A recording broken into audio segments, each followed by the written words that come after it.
தமிழ் சினிமாவோட Michael Jackson அப்படின்னு சொன்னா நம்ம எல்லாருக்கும் உடனே நினைவுக்கு வர்றது இயக்குனர் பிரபுதேவா தான். அவர் நடன இயக்குனரா இருந்து அப்புறம் நடிக்கிற மாதிரி இப்ப திரைப்படத்தை இயக்குற இயக்குனராகவும் மாறி இருக்காரு.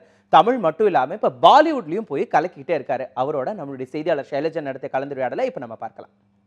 எப்படி சார் இருக்கீங்க? சென்னையில உங்களை திருப்பி பார்க்க ரொம்ப சந்தோஷமா இருக்கு. எப்படி இருக்கீங்க? நல்லா இருக்குமா.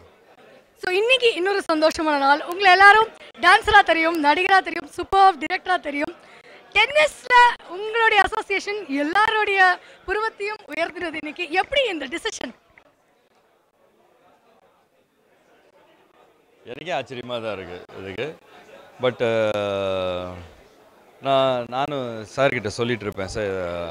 சார் திடீர்னு இந்த மாதிரி ஒரு கணேஷ் சார் அவங்க ஃப்ரெண்டு மூலியமாக அவருக்கு அந்த டென்னிஸ் டீம் வந்தது. அப்போ என்கிட்ட கேட்டார், சார் இந்த மாதிரி வந்துருங்க சார், டெஃபினட்டாக பண்ணுங்க sir, sports anything sports it's good, பண்ணுங்க சார், ப்ளீஸ் பண்ணுங்க சார், ரொம்ப நல்லா இருக்கும் அப்படின்னு. சூப்பராக இருக்கும் சார், ஸ்போர்ட்ஸ் நல்ல விஷயம் இல்லைங்களா, அதனால் சூப்பராக இருக்கும் சார். இந்த டீம்ல என்ன ஸ்பெஷல் சார்? உங்களுடைய அசோசியேஷன் கண்டிப்பா ஒரு ஸ்பெஷலா இருக்கு. வேற என்ன ஸ்பெஷல் எலிமெண்ட்ஸ் ஏதாவது மற்றவங்க பார்த்தோன்னே வாவ் அப்படின்னு சொல்ற வரைக்கும் என்னென்ன வச்சிருக்கீங்க? இல்லை, நாங்களும் இது புதுசு வாவ் சொல்கிற மாதிரி நாங்கள் பண்ணணும், அந்த மாதிரி ஒர்க் பண்ணணும். I think we will work hard for that. So one last question, திருப்பியும் தமிழில் உங்களை நடிகரா, சூப்பர் நடிகரா, டிரெக்டரா எப்போ பார்க்கலாம்? கூடிய சீக்கிரம் பார்க்கலாம்.